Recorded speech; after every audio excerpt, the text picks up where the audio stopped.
Hello everyone, welcome back to my YouTube channel. I hope आप सब बढ़िया होंगे। और आज हम अपना जो रिमेनिंग चैप्टर था 11th क्लास की केमिस्ट्री का some basic concept of chemistry वो कंप्लीट करेंगे।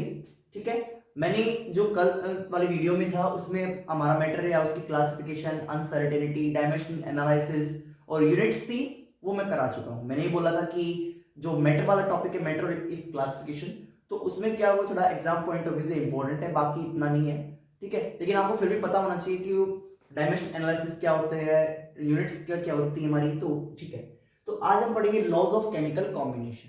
ठीक है, केमिकल कॉम्बिनेशन के जो लॉज हैं तो उनके बारे में पढ़ेंगे, जिसमें 5 लॉज हमारे आते हैं। पहला है law of conservation of mass, यानी कि आपका जो मास है रिएक्शन होने से पहले और रिएक्शन होने के बाद क्या रहेगा, आपका सेम रहेगा। अब रिएक्टेंट और प्रोडक्ट का मास क्या रहेगा, सेम रहेगा, कंजर्व रहेगा। इसमें हम ये बोल सकते हैं मास can neither be created nor be destroyed. ना तो हम मास को क्रिएट कर सकते, ना उसे खत्म कर सकते, उसे केवल हम ट्रांसफर कर सकते हैं। ठीक है, अब इसके बाद आते हैं लॉ ऑफ कांस्टेंट कॉम्बिनेशन, यानी कि हम कांस्टेंट कॉम्बिनेशन की बात करेंगे। कोई भी आपके दो एलिमेंट एक दूसरे के साथ जुड़ रहे हैं, ठीक है, तो उनका क्या है, कॉम्बिनेशन कांस्टेंट होगा, डेफिनेट प्रोपोर्शन में जुड़ेंगे। जैसे अगर मैं बात करूं CO2, ठीक है, आपका जो CO2 होता है, जैसे मैंने बात की CO2 की बात करें, अब यहां पर इस कार्बन का मास कितना होता है 12, ऑक्सीजन का कितना होता है 16 होता है, लेकिन यहां पर दो है तो 32। तो ये किस रेशियो में है, 12:32। अगर मैं इसको काट के करूं 3:8। ठीक है, यानी कि आपका जो कार्बन डाइऑक्साइड बनेगा वो इसी रेशियो में बनेगा। क्लियर है। तो अगर मैं इसके बाद अगर इसके बाद मैं बात करूं, अपना हमारा आता है लॉज ऑफ मल्टीपल प्रोपोर्शन, यानी कि आप जैसे यहां पर मैंने क्या किया, दो कंपाउंड जुड़ रहे हैं, लेकिन अगर आगे जो जुड़ेंगे ना तो उनका प्रोपोर्शन क्या होगा, डिफरेंट होगा। कैसे, जुड़ तो सेम मास में रहे हैं लेकिन कंपोजिशन इनकी क्या हो जाएगी, डिफरेंट हो जाएगी। जैसे यहां पर ऑक्सीजन के 2 एटम जुड़ रहे हैं, लेकिन अगर मैं बात करूं ऑक्सीजन के 1 एटम की, तो यहां पर किस रेशो में जुड़ेगी, 12:32, सॉरी 16। किसमें है ये, 12:16, यानी कि 3:4 में। ठीक है, 3:4 में। तो यहां पर क्या हो रहा है कि मेरे पास एटम तो कार्बन और ऑक्सीजन के ही थे, लेकिन प्रोपोर्शन में मैंने क्या किया, अलग प्रोपोर्शन में जोड़ दिया। यहां पर 2 एटम लिए, यहां पर एक, ये बन रहा था 3:8। ठीक है, ये मेरा बन रहा 3:8 और ये बन रहा 3:4, यानी कि मैंने क्या किया, सेम उसमें जोड़े, लेकिन हमारा जो मल्टीपल प्रोपोर्शन है, प्रोपोर्शन अलग अलग था। ठीक है, इसके बाद आ जाते हैं हमारी रेसिप्रोकल प्रोपोर्शन की, यानी कि अगर मैं बात करूं, हमारे पास कोई भी दो एटम है, ठीक है, वो एक दूसरे के साथ जुड़ रहे हैं और वो किसी तीसरे एलिमेंट के साथ सेपरेटली जुड़ेंगे, लाइक दिस। अगर मेरे पास कोई भी ए एटम है, बी एटम है, ये एलिमेंट है, सॉरी, तो ये क्या है, एक दूसरे के साथ जुड़ रहे हैं, और ये किसी तीसरे एलिमेंट के साथ सेपरेटली भी जुड़ रहे हैं दोनों। तो यहां पर क्या होगा, जो इनके मासेस का जो रेशियो होगा ना, ठीक है, और ये तीसरे एलिमेंट के साथ सेपरेटली जुड़ रहे हैं, तो या तो सेम रेशियो होगा इनका, या तो डायरेक्टली जुड़ जाएंगे, या फिर इनके साथ क्या है, कुछ ना कुछ मल्टीप्लीकेशन होके वो जुड़ेगा। अब देखते हैं इसके बारे में, इसको हम क्या है डिटेल में पढ़ेंगे। अगला है हमारा law of combination combining volume, जिसको हम गे-लुसैक लॉ ऑफ गैसियस वॉल्यूम भी बोलते हैं। यानी कि अब जो हमारे गे-लुसैक थे, साइंटिस्ट थे, जो उन्होंने क्या देखा कि हमारी जो गैसेस एक दूसरे के साथ जुड़ती हैं, जो हमारी गैसेस क्या है, उनका कुछ ना कुछ रिलेशन होता है किसके साथ, वॉल्यूम के साथ। तो उन्होंने ये चीज देखा कि वॉल्यूम जब, यानी कि हमारी जो गैसेस कंबाइन होंगी ना, उसके वॉल्यूम में कुछ ना कुछ रिलेशन होगा।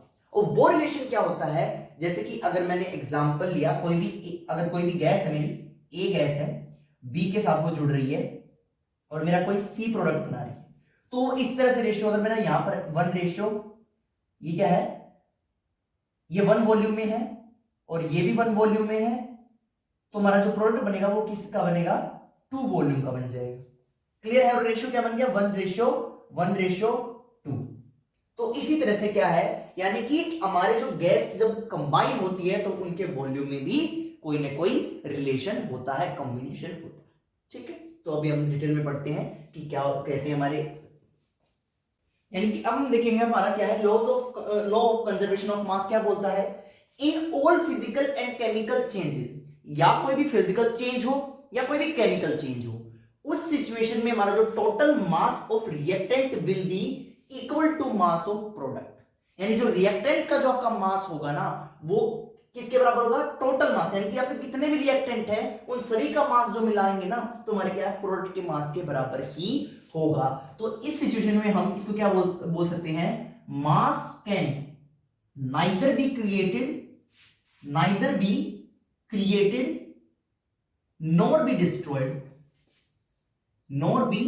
डिस्ट्रॉयड, यानी कि मास को ना तो हम बना सकते और ना ही हम खत्म कर सकते। ठीक है, मास हमारा क्या रहेगा, हमेशा कांस्टेंट रहेगा। ऐसा हो सकता है कि मास आपके किसी एनर्जी की फॉर्म में कन्वर्ट हो गया हो लेकिन खत्म आप नहीं कर सकते। अगर मैं एक छोटा सा एग्जांपल लूं, फिजिकल स्टेट में ले रहा हूं मैं, ठीक है, फिजिकल चेंज में लिया मैंने, जैसे कि ये मेरा फिजिकल चेंज में लिया आइस। जब फिजिकल चेंज उसमें होता है तो आइस इसमें कन्वर्ट हो जाती है वाटर में, यानी कि मेरा ये रिएक्टेंट था और ये मेरा प्रोडक्ट बन गया, किसमें होगी, ये वाटर में कन्वर्ट हो जाएगी। अब आप अगर अपनी आइस का वेट करो, ठीक है, आइस का जब वेट करोगे और बाद में जब वो पूरी तरह से आपकी आइस पिघल जाएगी और वाटर का वेट करोगे तो आपके रिएक्टेंट और प्रोडक्ट का जो वेट होगा वो क्या होगा, कांस्टेंट होगा, बराबर होगा। ठीक है, दोनों में कोई भी चेंज नहीं होगा। क्लियर है?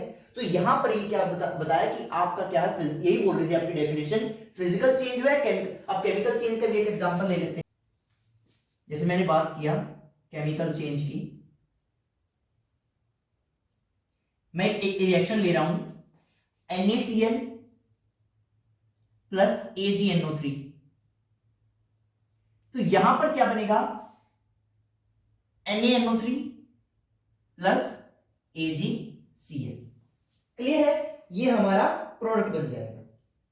तो यहां पर जब आप इसकी देखोगे ना मास क्या, इन दोनों का जो मास होगा ना, अगर मैं बात कर लूं इन दोनों का मास जो है वो आपका x है, सपोज कर लो x मास है, और इन दोनों का जो आपका मास है ना वो अगर सपोज करो, चलो y मान लिया मैंने, तो इस सिचुएशन में जो आपका मास आएगा ना वो x is equal to y होगा, यानी इन दोनों का मास क्या होगा, बिल्कुल सेम होगा। क्लियर है? मैंने यहां पर x क्या लिया, x और y क्यों लिया, रीजन इसका है कि हो सकता है NaCl का जो ये मास था, ठीक है, वहां जाके NO3 का थोड़ा सा ज्यादा हो जाए, यहां पर ज्यादा था वहां जाके कम हो जाए, लेकिन रहेगा क्या हो आपका, सेम रहेगा। अगर इसका A था इसका B था, इसका C बन जाएगा इसका D बन जाएगा, लेकिन दोनों के सम, यानी कि अगर मैं इस बात करूं, इसका A था NaCl का प्लस B AgNO3 का, क्या बना C प्लस D, लेकिन जो ये दोनों का मास होगा ना, मैं अगर इसका सम करूं तो ये दोनों क्या होंगे, बराबर होंगे। क्लियर है? यही हमारा क्या बोलता है, law of conservation of mass, mass can neither be created nor be destroyed, यानी आपका मास ना तो बनाया जा सकता ना खत्म किया जा सकता। अब आपकी जो न्यूक्लियर रिएक्शंस होती है, मैं बात करूंगा न्यूक्लियर रिएक्शंस की, ठीक है, न्यूक्लियर रिएक्शन में क्या होता है, जो आपका रिएक्टेंट का मास होता है वो थोड़ा सा ज्यादा होता है, किसके मास से, प्रोडक्ट के मास से। अगर मैं बात करूं, ठीक है, रिएक्टेंट मास क्या होगा, reactant mass is greater than किसका, प्रोडक्ट मास। ठीक है, अब ये फिजिक्स का कॉन्सेप्ट है, क्या बोल रहे हैं, रिएक्टेंट का जो मास होगा वो ज्यादा होगा प्रोडक्ट के मास से। रीजन क्यों, क्योंकि जो न्यूक्लियर रिएक्शंस में होती है हमें पता है कि वो क्या, न्यूक्लियर रिएक्शन में क्या होती है, एनर्जी रेडिएट होती है। क्या होती है, एनर्जी रेडिएट होती है। जो हमारा, अगर मेरा रिएक्टेंट का जो मास होगा ना इज इक्वल टू प्रोडक्ट का मास, रिएक्टेंट में यहां लिख रहा हूं मास, प्रोडक्ट का मास प्लस एनर्जी, क्या बोलूंगा, एनर्जी इवोल्ड। ठीक है, क्या होगी, इवोल्ड, यानी कि जो आपकी एनर्जी निकलेगी वो और प्रोडक्ट का मास, इन दोनों का सम करके हमारा रिएक्टेंट का मास होगा। और इसलिए मैंने ये बात बोली कि रिएक्टेंट का मास क्या है, बड़ा होता है प्रोडक्ट के मास से। रीजन, न्यूक्लियर रिएक्शन में रीजन क्या होगा, क्योंकि एनर्जी इसमें इवोल्ड होती है, उसका मास भी तो जुड़ेगा। अगर आपके पास 10 रुपए थे, आपने किसी को 4 रुपए दे दिए, कितने बजे आपके पास? 6। देने के बाद वाले को भी तो जोड़ के देखो ना, टोटल तो आपका 10 रुपए बचेंगे ना, बढ़ेंगे। ठीक है, तो वही चीज हमारी इसमें होती है। अब पढ़ते हैं हमारा लॉ ऑफ डेफिनेट प्रोपोर्शन। अब हम पढ़ेंगे लॉ ऑफ कांस्टेंट कॉम्बिनेशन या डेफिनेट प्रोपोर्शन। इसमें हमने क्या बोल रहा है, ये लोग क्या बोलता है, a chemical compound is always found to be made up of same element combined together in the same fixed proportion by mass. यानी कि अगर आपका कोई भी कंपाउंड है वो सेम एलिमेंट से जुड़कर बना है, तो क्या होगा, उनका जो बाय मास अगर मैं बात करूं तो वो क्या होगा, डेफिनेट प्रोपोर्शन होगा, डेफिनेट मास रेशियो में वो जुड़े हुए होंगे। अब मैं एक एग्जांपल लेता हूं, वाटर। मैंने पहले कार्बन डाइऑक्साइड का लिया था, अब मैं वाटर का एग्जांपल ले रहा हूं। अब चाहे वाटर की बात करूं तो वाटर, अब क्या, चाहे आप इंडिया चले जाओ, अमेरिका चले जाओ, यूरोप चले जाओ, कहीं भी चले जाओ, आपके वाटर का क्या है, यही प्रोपोर्शन रहेगा। इस प्रोपोर्शन में होता है हमारा 2:16। ठीक है, इसको मैं अगर कर दूं तो हमारा रेशियो कितना बन जाएगा, 1:8। ठीक है, वाटर हमेशा 1:8 में जुड़ा होता है। CO2 की मैं अगर बात करूं तो CO2 हमेशा किस रेशियो में होती है, 3:8 में होती है। ये हमने पीछे अभी कुछ टाइम पहले ही एग्जांपल लिया था CO2 का। कार्बन का मास कितना होता है, 12, ऑक्सीजन का कितना होता है, 16, और यहाँ पर 2 है तो 16 दूनी 32। तो कितना बनेगा हमारा यहाँ पर, इसको 12:32, और उसको काट के हम करें तो 3:8।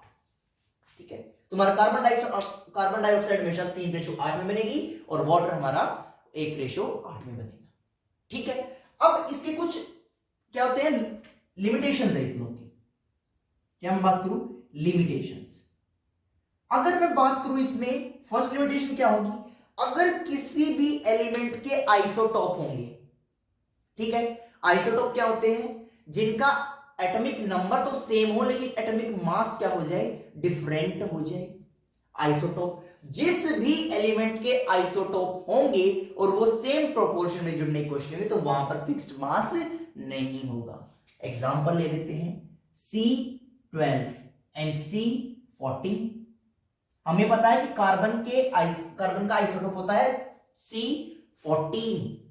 ठीक है, अब अगर मैं बात करूं CO2 में, यहां पर तो जो CO2 होगा वो किस रेशियो में जुड़ेगा, 12:32। ठीक है, लेकिन जो C14 में अगर मैं CO2 की बात करूं तो यहां पर ये जुड़ेगा 14:32। ठीक है, अगर मैं इसको सिंप्लीफाई करूंगा तो ये बनेगा मेरा 3:8, और इसको मैं करूंगा तो बनेगा 7:16, 7:16। यानी कि आप देख सकते हो कि रेशियो में भी कितना डिफरेंस है।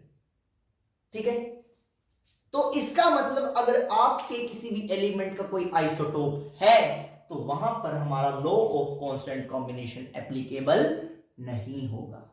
ठीक है, इसके बाद अगर मैं सेकेंड लॉ की बात करूं, पहला क्या होगा कि अगर किसी एलिमेंट का आइसोटोप है तो वहां हमारा क्या है, लॉ एप्लीकेबल नहीं है।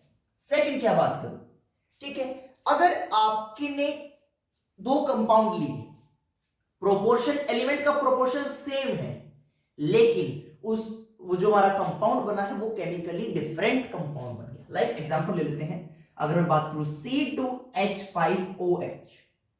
ठीक है, और दूसरा एग्जांपल लिया मैंने CH3OCH3।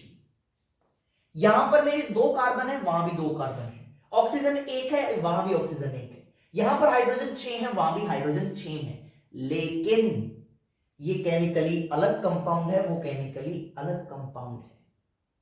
ठीक है, तो अगर आपका क्या है, कोई भी 2 कंपाउंड में एलिमेंट्स जो जुड़े हुए हैं वो सेम रेशियो में जुड़े हुए हैं लेकिन कंपाउंड आपका डिफरेंट है, तो उस सिचुएशन में भी आपका लॉ ऑफ कांस्टेंट कॉम्बिनेशन या डेफिनेट प्रोपोर्शन एप्लीकेबल नहीं होगा। क्लियर है? अब इसके बाद देखते हैं हमारा मल्टीपल प्रोपोर्शन। तो अब हम पढ़ेंगे अपना law of multiple proportion. Law of multiple proportion क्या होता है, when 2 elements combine to form, जब 2 एलिमेंट जुड़ेंगे क्या बनाने के लिए, 2 या 2 से ज्यादा केमिकल कंपाउंड, 2 या 2 से ज्यादा केमिकल कंपाउंड बनाएंगे, then the mass of one of the element which combine with the fixed mass of the other. यानी कि एक क्या है दूसरे के साथ किसी फिक्स्ड मास में ही जुड़ेगा, यानी कि एक का तो आपका फिक्स्ड मास रहेगा और दूसरे का मास केवल आपका चेंज होगा, bear a simple ratio two another, यानी उसका रेशियो चेंज होगा। तो किस तरह सिंपल रेशियो बनेगा, जैसे कि मैंने एग्जांपल लिया CO2 और CO, ठीक है, कार्बन मोनोऑक्साइड, ये क्या है कार्बन मोनोऑक्साइड और ये हमारी कार्बन डाइऑक्साइड।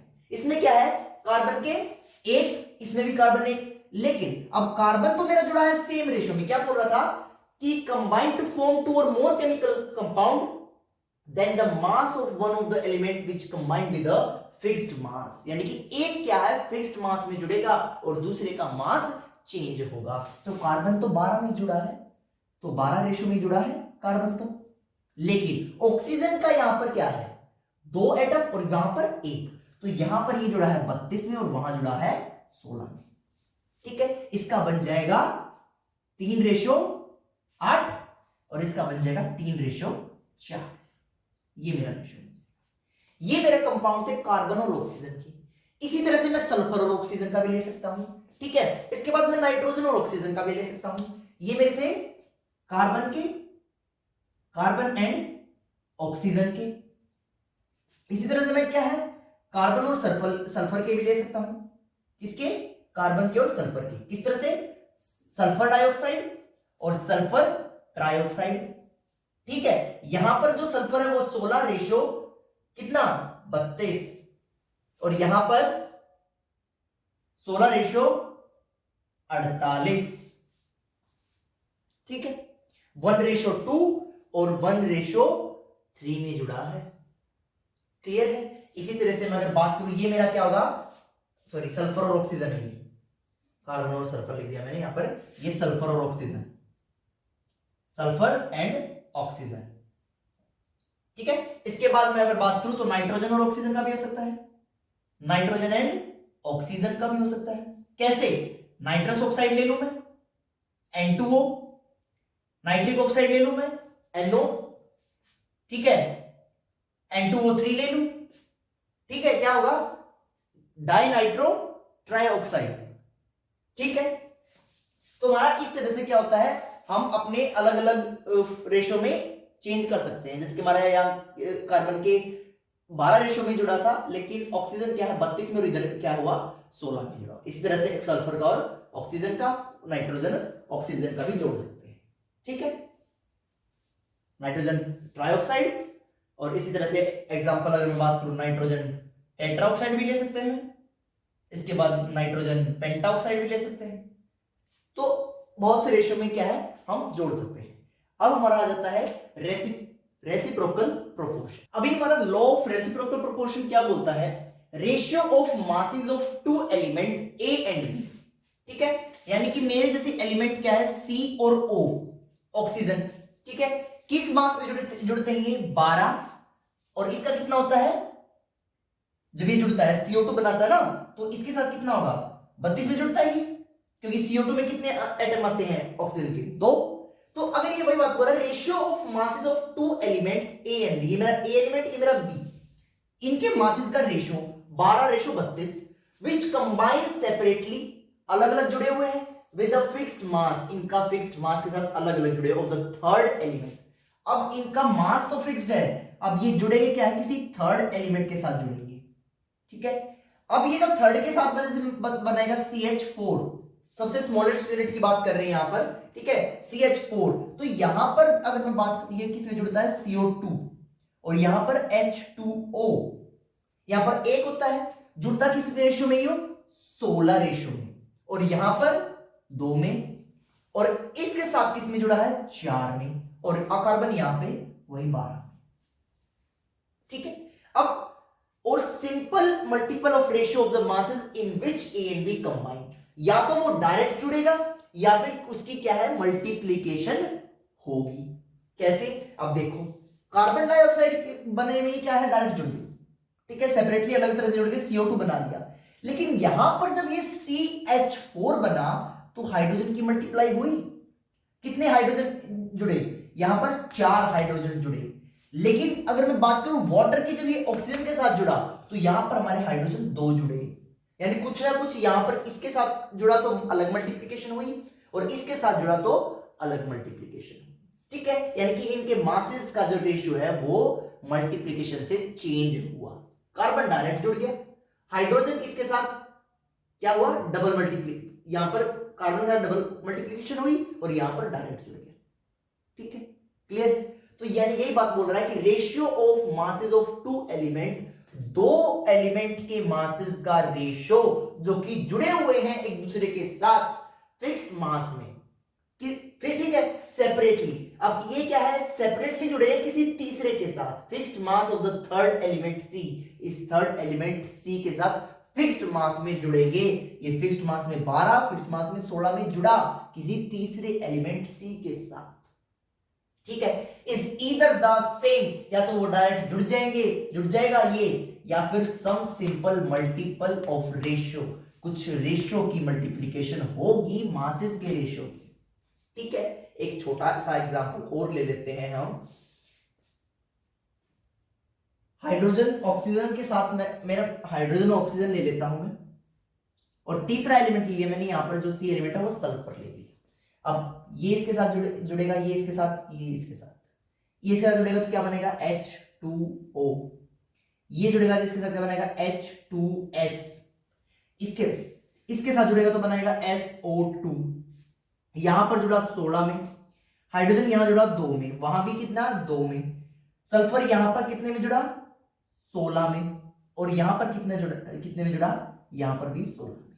ठीक है, और ऊपर कितने में 32 में, सॉरी 32 में जुड़ेगा ये।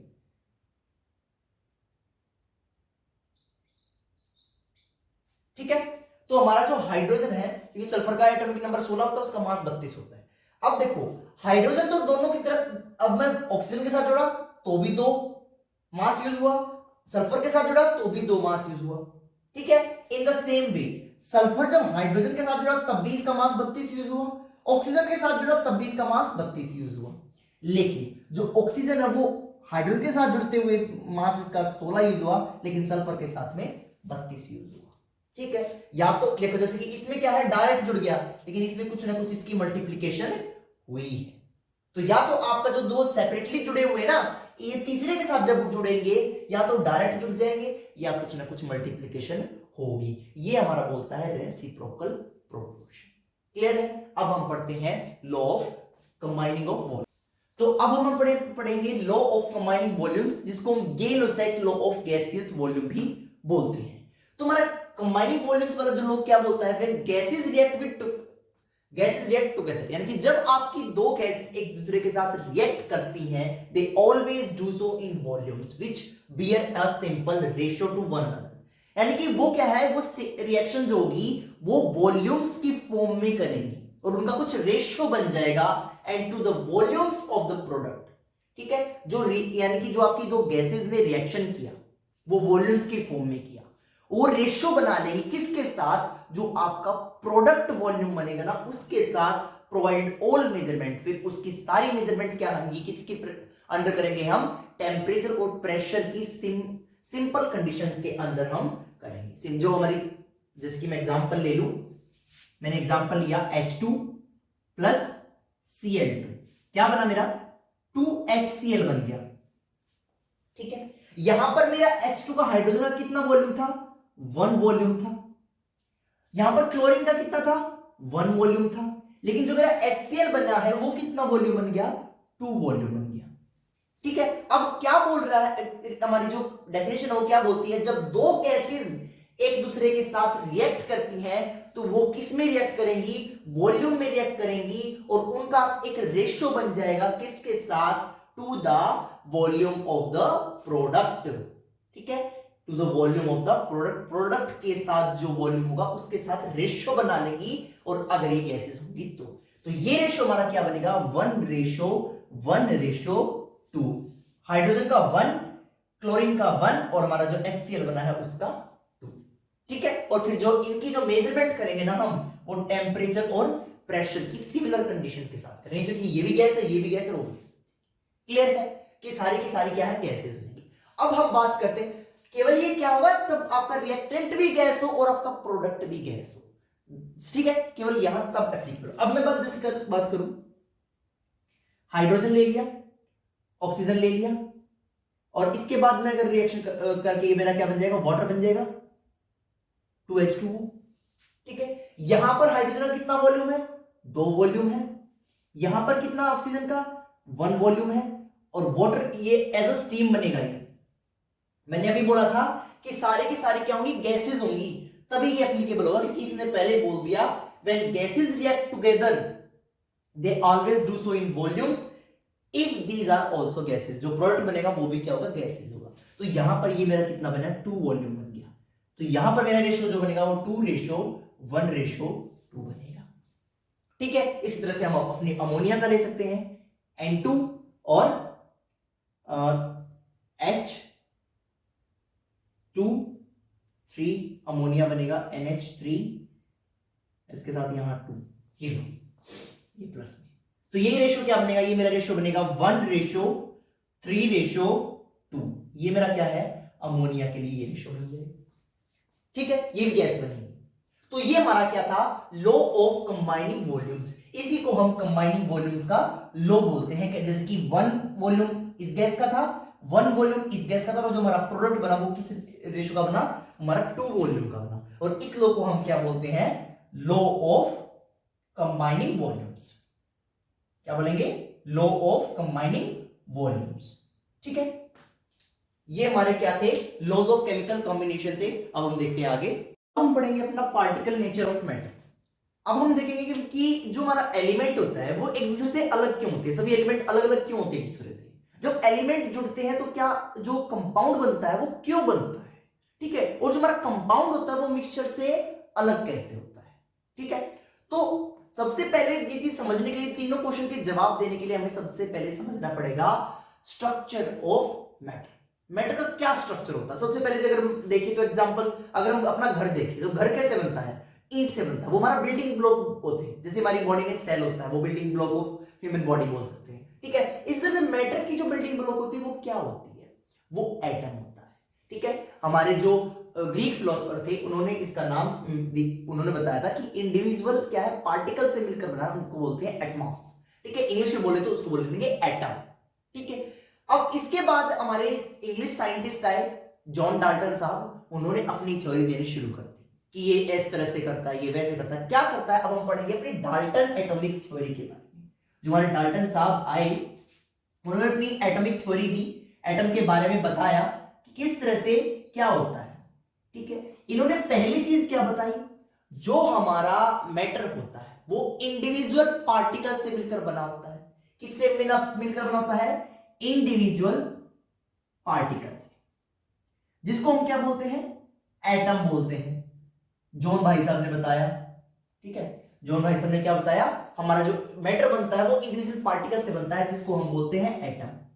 अब उसने क्या बताया, अब दूसरी चीज बताई कि जो एटम होते हैं ऑफ सेम एलिमेंट, क्या होंगे, सेम एलिमेंट के जो एटम होंगे वो सेम होंगे किसमें, सेम होंगे किसमें, साइज में, same in size, shape and mass. ठीक है, यानी कि अगर सेम एलिमेंट के एटम की बात करूं तो वो बराबर होंगे, दोनों के दोनों इक्वल होंगे साइज में, शेप में, मास में, तुम्हारा क्या सेम होंगे।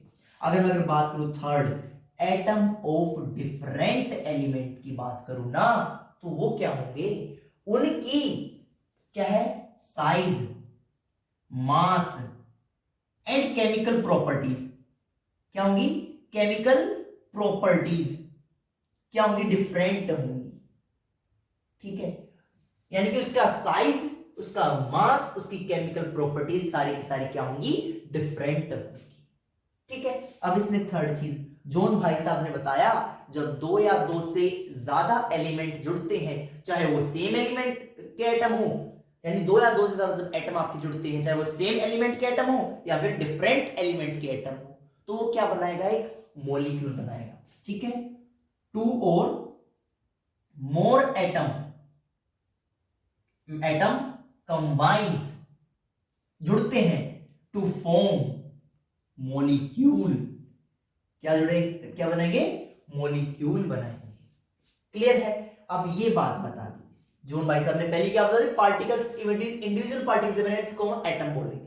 दूसरी भाई साहब ने क्या बताई, सेम एलिमेंट के जो एटम होंगे वो साइज शेप मास सब कुछ उसका सेम होगा, लेकिन अगर डिफरेंट एलिमेंट के एटम है तो उसका साइज मास केमिकल प्रॉपर्टी सब कुछ अलग होगा। फिर भाई साहब ने क्या बताया, जब दो या दो से ज्यादा एटम जुड़ेंगे या वो सेम एलिमेंट के हो या डिफरेंट एलिमेंट के हो, जब वो जुड़ेंगे तो क्या बनाएंगे, एक मॉलिक्यूल बनाएंगे। ठीक है, और जब when to or more elements, to or more atom sorry atoms combined in fixed simpler ratios, ठीक है, सिंपलर रेशियोज में क्या होंगे, जुड़ेंगे। अब मैं अगर बात करूं CO2 की, CO2 वैसे तो हमारा हमने क्या बोला था 12:32, लेकिन इसका सिंपलर रेशियो क्या बना था, सिंपलर इसने बोला सिंपलर रेशियो में जुड़ेंगे तो 3:8 था हमारा सिंपलर रेशियो, ये था इसका रेशियो जिसमें ये जुड़ा था। क्लियर है, तो इसी चीज के बोला कि व्हेन टू और, ये क्या है, to or more atom combined, जब दो या दो से ज्यादा एटम जुड़ेंगे फिक्स्ड सिंपलर रेशियो में जुड़ेंगे, कैसे, जैसे 1:1, 1:2, 2:3, यानी इस तरह से क्या है सिंपलर रेशियो में जुड़ेंगे। जैसे वो अगर मैं CO2 का लूं 3:8, क्लियर है, तो हमेशा इस रेशियो में मिलेंगे। हमारा जैसे ऑक्सीजन होता है 1:8, सॉरी वाटर में होता है, हाइड्रोजन और ऑक्सीजन की बात करूं तो 1:8, तो इस तरह से हमारे सिंपलर रेशियो में जुड़ेंगे। अब ये क्या यूज किया हमने कि फिक्स्ड रेशियो में जुड़ते, हमने पढ़ा था लॉ ऑफ डेफिनेट प्रोपोर्शन में ये चीज पढ़ी थी कि जब दो या दो से ज्यादा एटम जुड़ते हैं वो एक फिक्स्ड रेशियो में ही जुड़ेंगे। अब जॉन भाई साहब ने छठी चीज बताई, बोले क्या बोले, अब सुन लो, तो उन्होंने बताया कि जब आपके दो या दो से ज्यादा एटम जुड़ेंगे तो वो दो अलग अलग कंपाउंड भी बना सकते हैं। ठीक है, when two or more atom combined they form, ठीक है, जुड़ेंगे, रेशो क्या होगा, सेम रहेगा, लेकिन दे फॉर्म क्या करेंगे, डिफरेंट कंपाउंड बना लेंगे। ठीक है, डिफरेंट कंपाउंड बना लेंगे। अब ये चीज कहां पड़ी थी, यानी कि हमारा रेशो फिक्स्ड है, ठीक है, रेशो फिक्स्ड है लेकिन प्रोपोर्शन चेंज हो गया, कंपाउंड अलग बन गया, ये हमारा था law of multiple proportion. Clear है, डाल्टन भाई साहब ने सारे लॉ दे दिए। अब आ जाता है क्या बोले डाल्टन भाई साहब, डाल्टन भाई साहब ने कहा कि जब हमारी रिएक्शन होती है वहां पर हमारा जो इंडिविजुअल पार्टिकल होता है केवल एटम ही पार्टिसिपेट करता है। In an reaction individual particle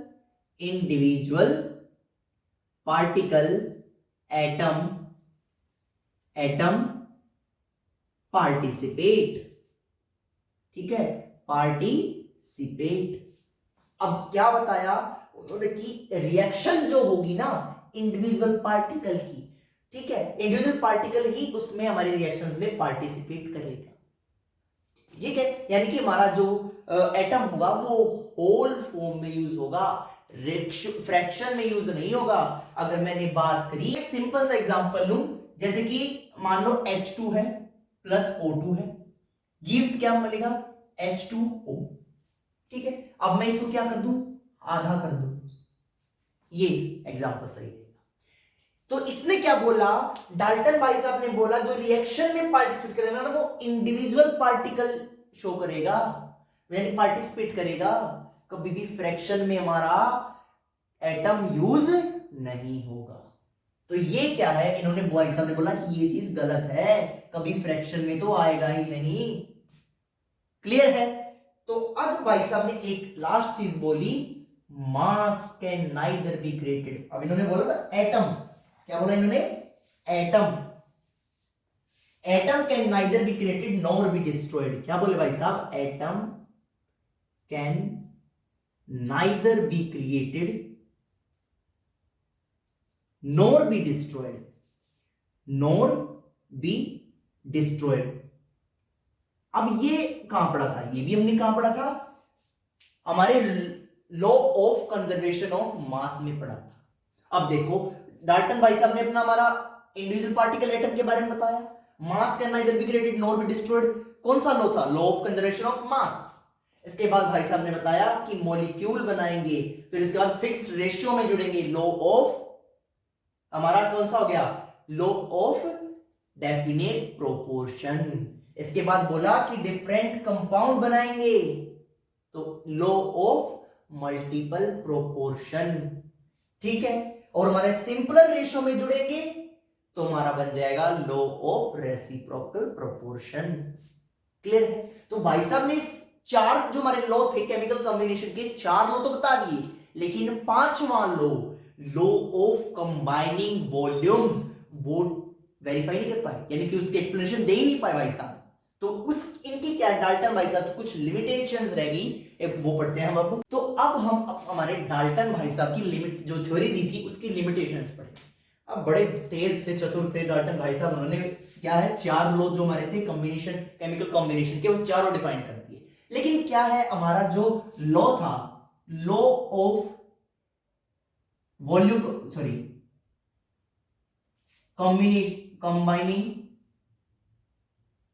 combining volumes, भाई साहब ने क्या हुआ, लॉ ऑफ डेफिनेट प्रोपोर्शन कर दिया भाई, बता दिया, चलो ठीक है। कंजर्वेशन ऑफ मास भाई साहब ने बता दिया, चलो ठीक है। भाई साहब ये नहीं बता पाए लॉ ऑफ कंबाइनिंग वॉल्यूम्स के बारे में, वो नहीं बता पाए, कुछ भी एक्सप्लेनेशन वो नहीं दे पाए। अब दूसरी चीज भाई साहब ये नहीं बता पाए कि किसी भी एलिमेंट की, ठीक है, साइज, वैलेंसी, ठीक है, और इसके बाद आपकी बात करूं मास। भाई साहब ये भी नहीं बताया किसी भी एलिमेंट का साइज, किसी भी एलिमेंट के एटम का जो साइज होता है, वैलेंसी होती है, मास होती है, वो डिफरेंट या सेम क्यों होती है, ठीक है, या डिफरेंट क्यों होती है, वही बात करें। सेम तो होगी तो भाई तो सेम ही है तो कोई दिक्कत नहीं, लेकिन डिफरेंट क्यों होती है वो भाई साहब एक्सप्लेन नहीं कर पाए, ठीक है। तीसरी बात भाई साहब क्या नहीं बता पाए, combining of atoms to form molecule, ठीक है। भाई साहब ये भी नहीं बता पाए कि जो हमारे जो एटम जुड़ते हैं वो मॉलिक्यूल बनाते हैं, वो क्यों बनाते हैं, उसका क्या रीजन होता है। क्लियर है ना। तो वो लॉ ऑफ कंबाइनिंग वॉल्यूम्स का बारे में बता पाए, ना एलिमेंट के साइज, वैलेंसी, मास जो डिफरेंट होता है उसके बारे में बता पाए, ना ही क्या हुआ मॉलिक्यूल्स जो है वो क्यों बनते हैं, वो कंबाइन क्यों होते हैं एटम, ना उसके बारे में बता पाए। अब उसके बाद है binding force between atom and molecule, ठीक है, एटम एंड मॉलिक्यूल। ना भाई साहब जो हमारे डाल्टन भाई साहब थे अपनी थ्योरी में क्या ना ये बता पाए कि जो एटम और मॉलिक्यूल्स होते हैं उनके बीच में जो बाइंडिंग फोर्स होता है वो कैसा बाइंडिंग फोर्स होता है, ठीक है।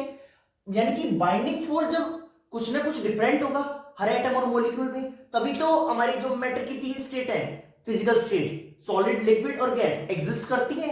अब ना तो वो बाइंडिंग फोर्स के बारे में बता पाए और ना ही एक्सप्लेन कर पाए कि जो बाइंडिंग फोर्स डिफरेंट होती है जिसके अकाउंट पर, यानी कि जिसके बेसिस पर हमारी तीन स्टेट, सॉलिड, लिक्विड और गैस एग्जिस्ट करती है, वो भी नहीं बता पाए।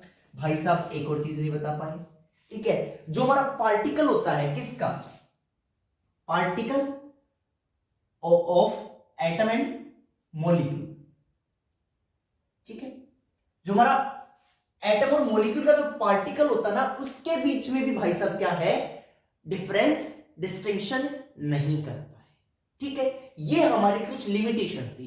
जब 19th सेंचुरी में हमारे डाल्टन भाई साहब ने अपनी एटॉमिक थ्योरी दी थी ना, तब तक ये बेस्ट थी, यानी कि ये हमारा बेसिक था, जो ग्राउंड स्टेट थी ना, बहुत ही सक्सेसफुल मानी जाती थी, ठीक है। लेकिन जब बाद में हमारी 20th सेंचुरी की स्टार्टिंग में जो हमारे बड़े बड़े साइंटिस्ट जैसे कि जे थॉमसन वगैरह ने एटॉमिक पार्टिकल्स के बारे में पता लगाया, तब हमारी क्या है, डाल्टन एटॉमिक थ्योरी फेल हो गई, ठीक है। ये कुछ लिमिटेशंस थी। और जब एक नई डाल्टन थ्योरी बन के आई, यानी उसमें कुछ अमेंडमेंट किया गया, तो उसको बोला गया मॉडिफाइड डाल्टन एटॉमिक थ्योरी, ठीक है। अब हम पढ़ेंगे अपनी मॉडिफाइड डाल्टन एटॉमिक थ्योरी, जिसको हम मॉडर्न एटॉमिक थ्योरी भी बोलते हैं, ठीक है। अब हमने पढ़े थे कि डाल्टन की कुछ लिमिटेशंस रह गई थी थ्योरी में, ठीक है, और उसमें कुछ चेंजेस हुए 20वीं सेंचुरी में। जब हम हमारी जो इलेक्ट्रॉन प्रोटॉन न्यूट्रॉन की जब खोज होगी तो हमारी क्या डाल्टन एटॉमिक थ्योरी फेल होगी। अब उसमें क्या था, अब पहले इसमें बोला गया atom is no longer smallest particle, ठीक है, स्मॉलेस्ट पार्टिकल। हमारे डाल्टन भैया ने क्या बोला था, डाल्टन भैया बोल के गए थे कि हमारे मैटर का जो बिल्डिंग ब्लॉक है वो क्या होता है, एटम होता है, वो सबसे छोटा पार्टिकल होता है, इंडिविजुअल पार्टिकल होता है। Now atom is no longer smallest particle, या इंडिविजुअल पार्टिकल बोल दूं इसको मैं, ठीक है, इंडिविजुअल पार्टिकल।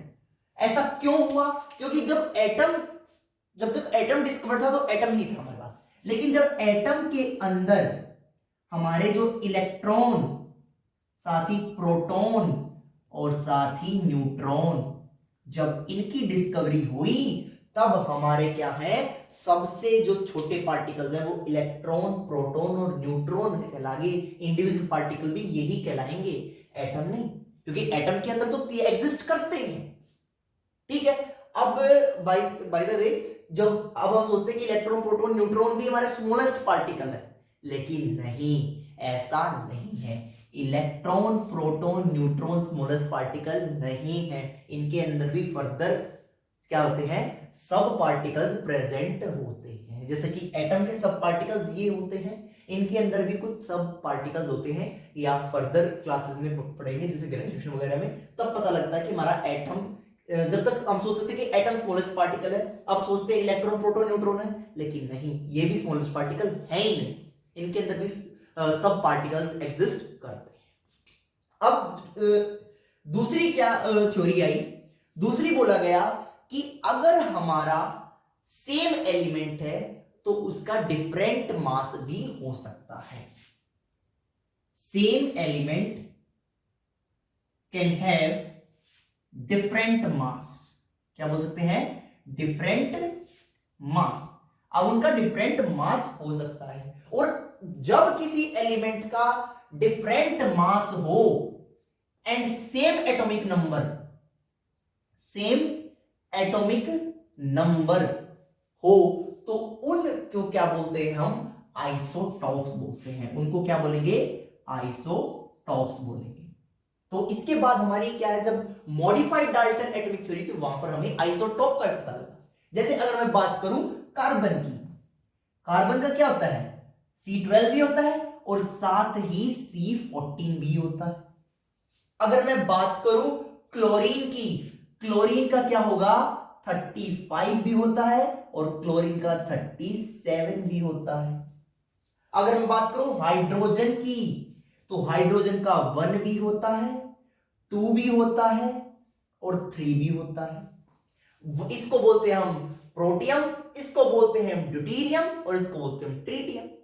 इसका मतलब ऐसा है कि हमारे सेम एलिमेंट का मास नंबर डिफरेंट भी हो सकता है, तो उनको क्या बोलेंगे, आइसोटोप। कार्बन के आइसोटोप ये है, क्लोरीन का आइसोटोप ये है, हाइड्रोजन का आइसोटोप ये है। क्लियर है। तो इन द सेम सिचुएशन हमारी जो थर्ड चीज हमें पता लगी, वो क्या पता लगी कि डिफरेंट एलिमेंट का सेम मास नंबर हो सकता है, can have same mass number, ठीक है। यानी कि हमारे किसी भी डिफरेंट एलिमेंट का जो है एटॉमिक मास होगा वो सेम हो सकता है। अगर मैं बात करूं ऑर्गन, उनको क्या बोलेंगे, आइसोबार बोलेंगे। क्या बोलेंगे, आइसोबार। जिन एलिमेंट्स का सेम मास नंबर हो और एटॉमिक नंबर डिफरेंट हो, उनको क्या बोलेंगे, आइसोबार। जैसे कि मैंने कहा आर्गन और साथ में कैल्शियम, दोनों का जो मास नंबर होता है वो कितना होता है, 40। आर्गन का कितना होगा एटॉमिक नंबर, 18 और कैल्शियम का 20। और इसका कितना 6, इसका भी कितना होता है 6, इसका कितना होता है 17, इसका कितना होता है 17, इसका 1 1 1। क्लियर। यानी कि जब आपका मास नंबर डिफरेंट हो, एटॉमिक नंबर सेम हो, तो उनको बोलेंगे आइसोटॉप्स। और जब हमारा मास नंबर सेम हो और एटॉमिक नंबर डिफरेंट हो तो उनको क्या बोलेंगे हम, आइसोबार।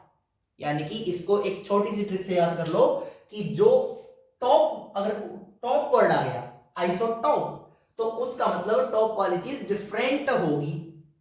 ठीक है, बस इतना याद रख लो, आइसोटॉप में टॉप वाली चीज डिफरेंट होगी, दूसरा तो अपने आप याद हो जाएगा। तो हमारी जो मॉडर्न मॉडिफाइड जो डाल्टन एटॉमिक थ्योरी थी उसमें हमें क्या पता लगाया कि एटम क्या है, अभी इंडिविजुअल पार्टिकल नहीं बचा, क्योंकि तो उसके अंदर भी इंडिविजुअल पार्टिकल प्रेजेंट होते हैं। फिर हमने क्या पता लगाया, जब सेम एलिमेंट का, ठीक है, सेम एलिमेंट का मास नंबर क्या हो, डिफरेंट हो, तो उन्हें क्या बोलते हैं, आइसोटोप बोलते हैं। और डिफरेंट एलिमेंट का जब मास नंबर सेम हो, सॉरी हाँ सेम हो, तो उसको हम क्या बोलते हैं, आइसोबार। क्लियर है? तो हम और भी पढ़ते हैं आगे। अब हम अपनी मॉडिफाइड डाल्टन एटॉमिक थ्योरी का फोर्थ पोस्टुलेट पढ़ेंगे। क्या बोलता है, ratio in which different atom combines may be fixed और इंटीग्रल।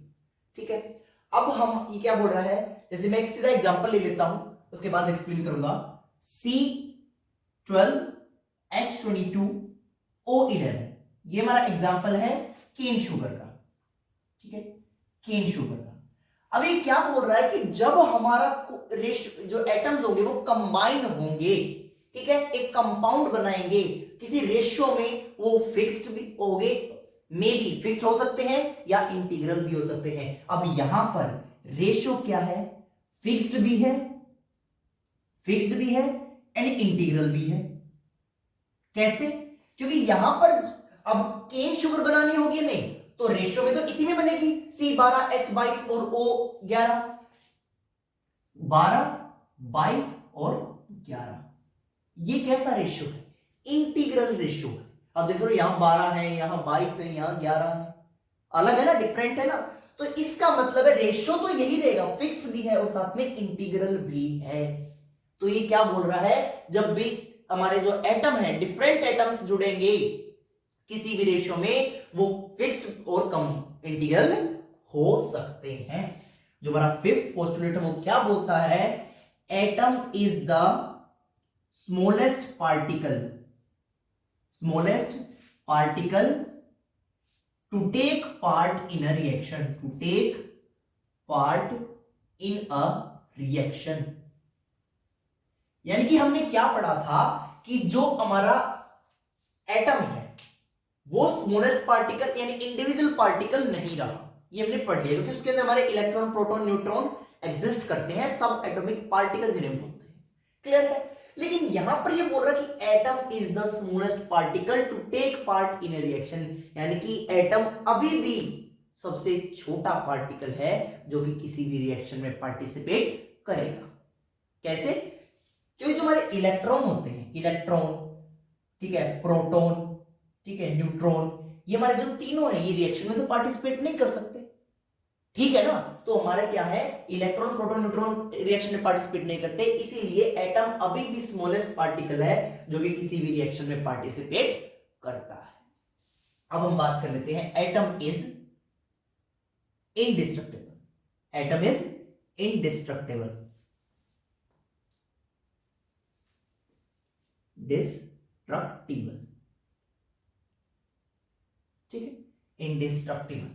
अब ये क्या होता है, यानी कि अब जो हमारा एटम होता है ना, वो एक एटम को हम जैसे न्यूक्लियर रिएक्शन होती है, एक एटम को दूसरे एटम में चेंज कर सकते हैं।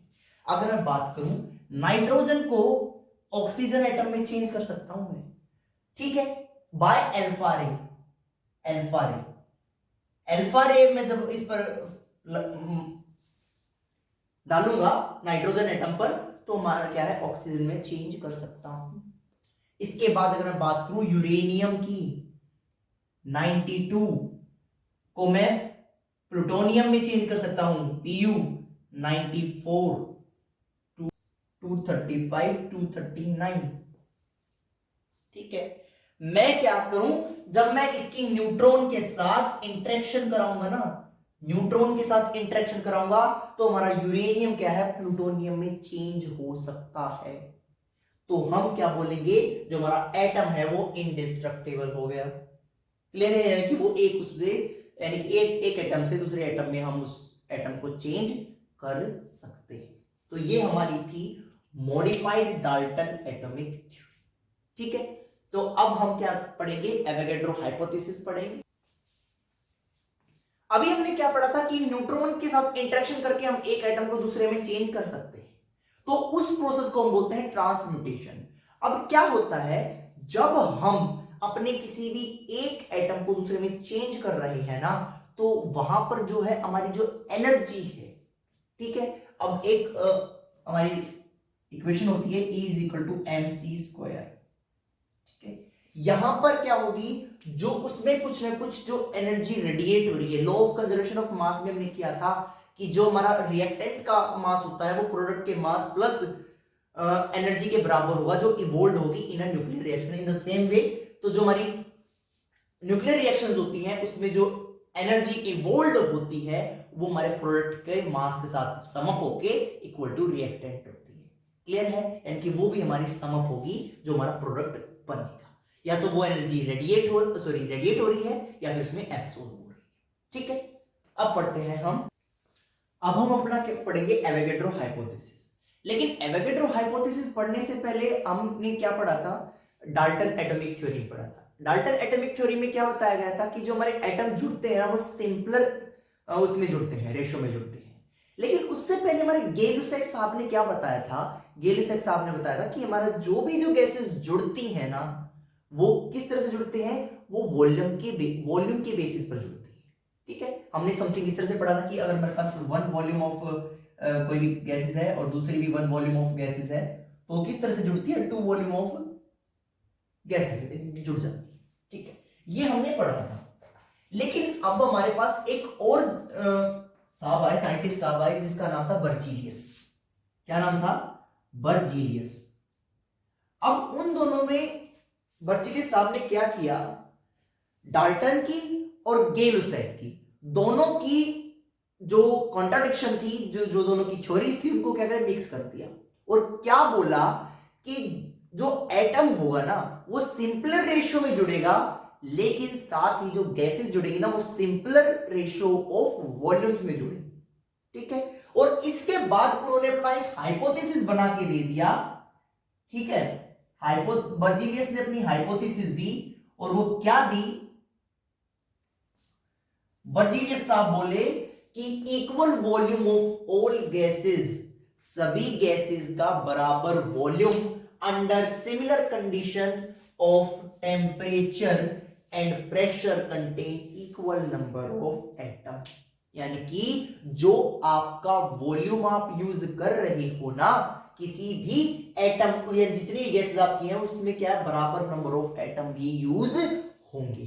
यानी कि गै-लुसैक की क्या थी, यानी कि वॉल्यूम से जुड़ती है, और डाल्टन साहब ने क्या बोला था, सिंपलर रेशियो में जुड़ती है। तो इन्होंने क्या दोनों को मिक्स किया और बोला कि जितनी भी अगर आपकी इक्वल वॉल्यूम ऑफ गैसेस है ना तो वहां पर आपका नंबर ऑफ एटम्स भी क्या होंगे, बराबर होंगे। इस सिचुएशन में बर्जीलियस साहब ने क्या किया, एग्जांपल लिया वही H2 का प्लस Cl2 का और क्या बना दिया मेरा 2HCl। ठीक है, यहां पर कितने एटम है, कितना वॉल्यूम है, 1 वॉल्यूम है। यहां पर कितना वॉल्यूम है, यहां पे भी 1 वॉल्यूम है। यहां पे कितना वॉल्यूम है, 2 वॉल्यूम है। अब इसके अकॉर्डिंग देखूं तो मेरे नंबर ऑफ एटम क्या है, यहां पे n नंबर ऑफ एटम है, यहां पे भी n नंबर ऑफ एटम है, लेकिन यहां पर क्या है, 2n है, यानी कि 2 है, क्या है हमारे 2 नंबर ऑफ एटम, यानी कि 2 मॉलिक्यूल। अब यहां पर मैं अगर अपना बर्जीलियस हाइपोथेसिस लगाऊं, यानी इसको मैं पूरी को 2n से डिवाइड कर दूं, क्योंकि उन्होंने क्या बोला है कि इक्वल नंबर ऑफ एटम्स जुड़ेंगे। अब मेरे को यहां पर क्या मिल रहा है, 2n मॉलिक्यूल मिल रहे हैं, यानी कि 2 मॉलिक्यूल मिल रहे हैं। कितने मिल रहे हैं, 2 मॉलिक्यूल मिल रहे हैं। मेरे को बनाना कितना है, 1 मॉलिक्यूल। अब 1 मॉलिक्यूल बनाने के लिए मैं क्या करूंगा, 2n से डिवाइड कर दूंगा। यहां पर बन जाएगा 1/2n, यहां पर बन जाएगा 1/2n और यहां पर बन जाएगा 1, यानी कि 1 मॉलिक्यूल बनेगा मेरे। ठीक है, अब देखो यहां पर क्या बोल रहा है कि अगर मुझे 1 मॉलिक्यूल बनाना है किसका, हाइड्रोक्लोरिक एसिड का, तो उस सिचुएशन में मेरे को आधा तो हाइड्रोजन चाहिए और आधा क्लोरीन चाहिए। लेकिन डाल्टन साहब ने एक चीज और बोली थी कि अगर कोई भी रिएक्शन होती है उसमें एक पूरा होल नंबर ऑफ एटम क्या होंगे, रिएक्शन में यूज होंगे, फ्रैक्शन में नहीं होंगे। मैंने ये रिएक्शन लिखवाई बोली थी, H2 plus half of O2 gives H2O। ये रिएक्शन गलत है, फ्रैक्शन में यूज नहीं हो सकते। क्लियर है? तो इन द सेम सिचुएशन, यानी कि आधा नंबर ऑफ मॉलिक्यूल H2 का और आधा किसका है, क्लोरीन का, जुड़ के मेरे को एक मॉलिक्यूल हाइड्रोक्लोरिक का देगा। अब यहां पर कॉन्ट्राडिक्शन की बर्जीलियस की और हमारे डाल्टन साहब की।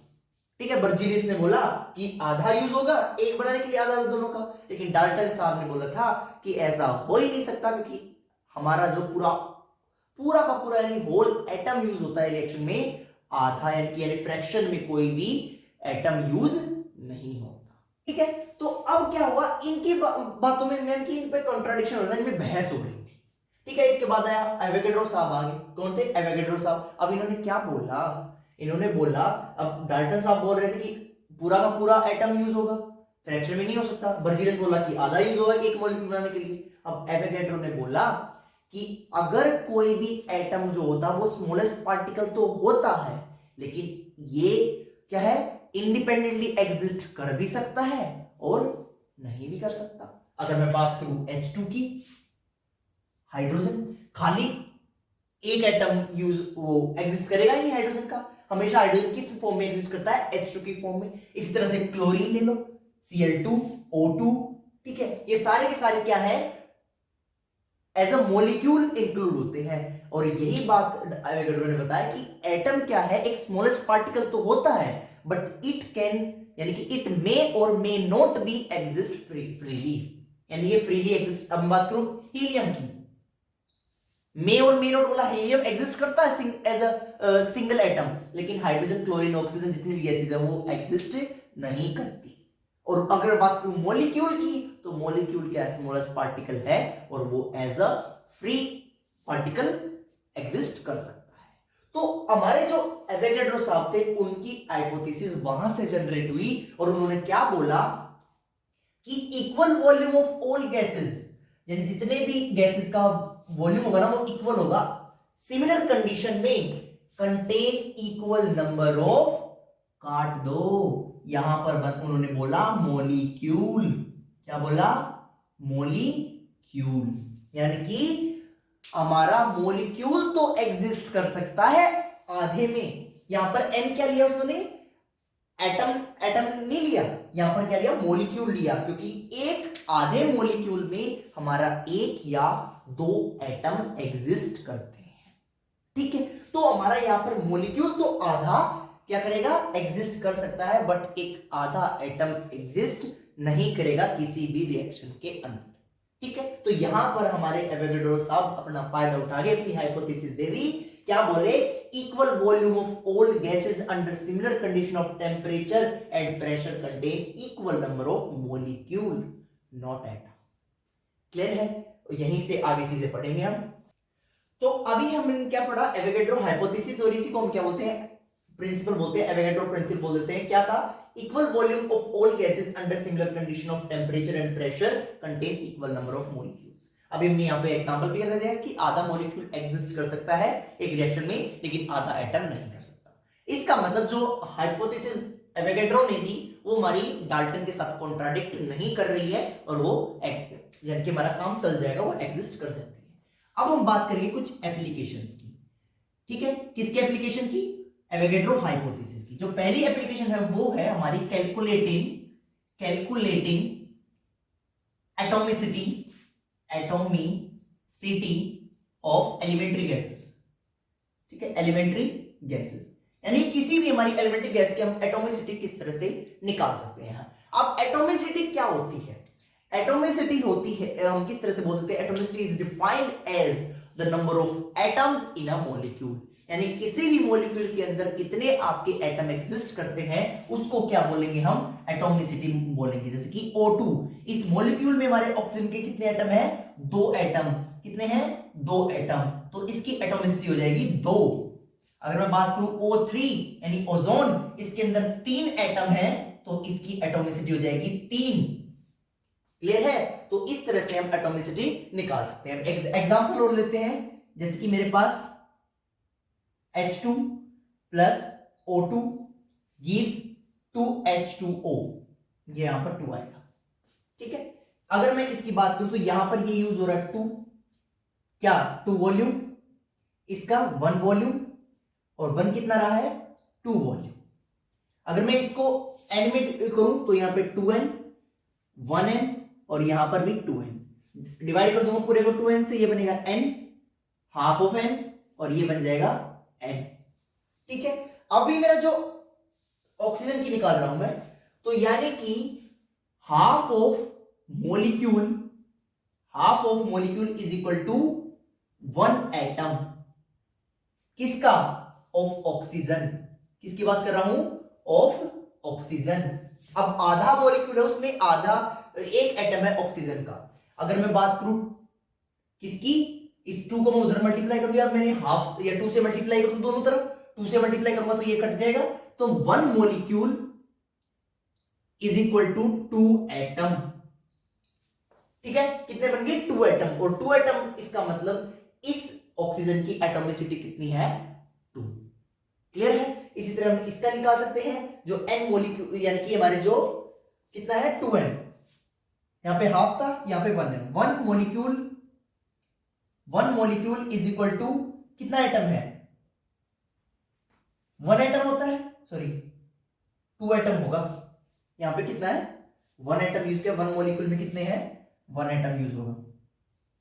अब इसकी बात करूं कितने यूज किए हमने, ट्वाइस कर दूं मैं इसका, क्योंकि 2 है ना, तो वहां पर कितने हो जाएंगे हमारे 2 हाइड्रोजन के एटम यूज हो रहे हैं, गुना में 2, तो 4 एटमोसिटी हमारी हाइड्रोजन की हो जाएगी।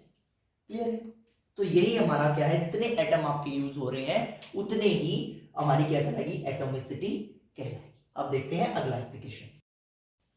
अब हम अपनी सेकंड एप्लीकेशन पढ़ेंगे एवोगैड्रो हाइपोथेसिस की, जो है हमारी to find relationship between molecular mass and vapour density.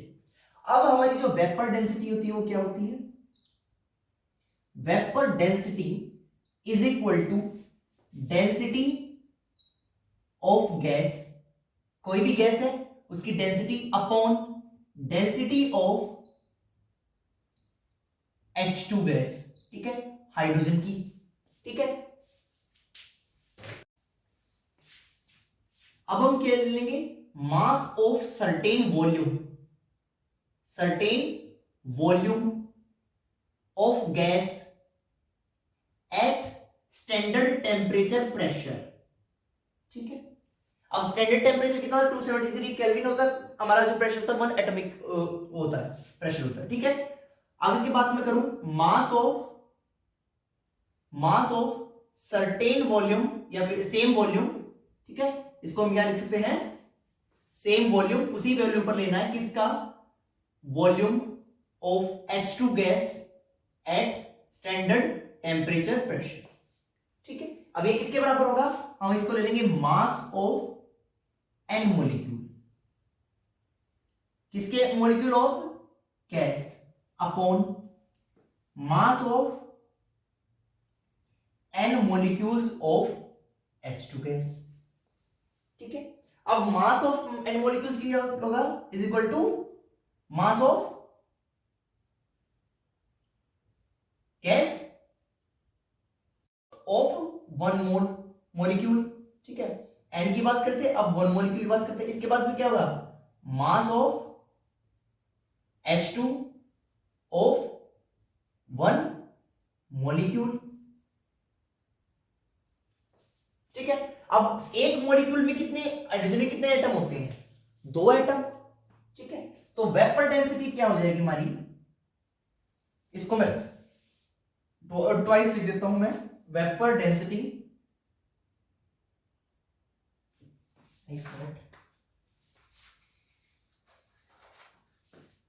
यानी कि ये हमारी किसके बराबर हो जाएगी, ये मोलिकुलर मास हो जाएगा हमारा, मोलिकुलर मास, और इसके अंदर कितने एटम होते हैं 2, तो 2 हो जाएगा, और इस इक्वल टू किसके थे, वेपर डेंसिटी के। अब इसकी मल्टीप्लिकेशन मैं इधर कर दूं तो मेरा क्या हो जाएगा, molecular mass is equal to twice of vapour density. क्या होगी, वेपर डेंसिटी। ये हमारा क्या बन जाएगा, रिलेशन बन जाएगा, किसका, मोलिकुलर मास का और वेपर डेंसिटी का। अब हम जो हमारी जो वेपर डेंसिटी है उसको रिलेटिव डेंसिटी बोलते हैं। क्या बोलते हैं, वेपर डेंसिटी को रिलेटिव डेंसिटी भी बोलते हैं। क्या बोलते हैं, रिलेटिव डेंसिटी। ठीक है, अब देखते हैं हमारी जो लास्ट बची। अभी हम पढ़ेंगे, हमारा लास्ट एप्लीकेशन है एवोगैड्रो हाइपोथेसिस का, to find relation between mass and volume of gas. अब मास हमारा क्या है, मोलिकुलर मास है। अब मैंने जो सेकंड निकाला था मोलिकुलर मास और वेपर डेंसिटी में क्या निकाला, रिलेशन निकाला था। Molecular mass is equal to twice of vapour density. ठीक है, यही था मेरा, ट्वाइस ऑफ वेपर डेंसिटी। अब मैं इसको किस तरह से लिख सकता हूं, वेपर डेंसिटी की क्या क्या हमारा फॉर्मूला था, mass of certain volume of gas at standard temperature pressure upon mass of certain volume of H2 gas at standard temperature pressure। ठीक है, इसको मैं किस तरह से लिख सकता हूं, अब मैं यहां सर्टेन वॉल्यूम ले लेता हूं, मैंने लिया 1 लीटर, तो यहां पे mass of 1 litre of gas upon mass of 1 litre of H2 at standard temperature pressure, और यहां पर भी स्टैंडर्ड टेम्परेचर प्रेशर। क्लियर है। अब मैं अगर इसकी बात करूं तो हमारा जो मास ऑफ 1 लीटर होता है किसका, हाइड्रोजन गैस का, स्टैंडर्ड टेम्परेचर प्रेशर पर कितना होता है, into mass of 1 litre of gas at standard temperature pressure upon, ये होता है 0.089, ये मास होता है। ठीक है, ग्राम में होता है ये। अब मैं इसकी मल्टीप्लाई करूंगा, डिवाइड करूंगा 2 को इससे, तो ये मेरा बनेगा 22.4। साथ में क्या है, मास of 1 litre gas at standard temperature pressure. तो मैं क्या लिख सकता हूं, हमारे मोलिकुलर मास को क्या लिखूंगा मैं, molecular mass is equal to mass of 22.4 litre gas at standard temperature pressure. ये हमारा क्या बन जाएगा, ये मेरा रिलेशन बन गया। ठीक है, मोलिकुलर मास क्या होगा, किसके बराबर हो गया, mass of 24.4 litre of gas at standard temperature pressure. तो अब जो हमारे ये स्टैंडर्ड टेम्परेचर प्रेशर पे ये निकला है, मोलिकुलर मास निकला हमारा ये वाला, तो इसको हम क्या बोलते हैं, ग्राम मोलिकुलर वॉल्यूम भी बोलते हैं। ठीक है, क्या बोलते हैं इसको, ग्राम मोलिकुलर वॉल्यूम लॉ। ठीक है, यानी कि 22.4 litre of any of gas at standard temperature pressure weight equal to the molecular mass of gas expressed in grams. यानी कि जो आपका मोलिकुलर मास होगा, जो किसी भी गैस का जो ग्राम्स में दी गई है, वो किसके बराबर होगा, मास of 22.4 litre gas at standard temperature pressure, और इसी को हम क्या बोल देते हैं, हमारा ग्राम मोलिकुलर वॉल्यूम लॉ। क्या बोल देते हैं, ग्राम मोलिकुलर वॉल्यूम लॉ। ठीक है, क्लियर है, जीएमवी लॉ भी बोल देते हैं इसको। तो ये हमारी थी एवोगैड्रो हाइपोथेसिस की 3 एप्लीकेशन। अभी के लिए इतना ही, क्योंकि जो अगला जो टॉपिक है मोलिकुलर मोल कंसेप्ट वाला है, एटॉमिक मासेस और मोलिकुलर मासेस वाला, तो वो थोड़ा लेंदी कंसेप्ट है और उस पर न्यूमेरिकल भी आते हैं, तो उसके लिए एक सेपरेट वीडियो बनानी पड़ेगी। तो अभी तक के लिए इतना ही। तब तक के लिए अगर आपको जितना मैंने कराया आपको समझ आ गया तो वीडियो को लाइक कीजिए, चैनल पर नए हो तो सब्सक्राइब कीजिए, बेल नोटिफिकेशन जो है बेल आइकन जो आप प्रेस कर लीजिए, ताकि मेरी आने वाली वीडियोस की नोटिफिकेशन आप तक सबसे पहले पहुंच सके, और मेरे चैनल को ज्यादा से ज्यादा शेयर कीजिए। फिर भी अगर आपको कोई प्रॉब्लम आती है इन किसी भी टॉपिक में तो आप मेरे को कमेंट कर सकते हैं। तब तक के लिए स्टे सेफ, स्टे हेल्दी।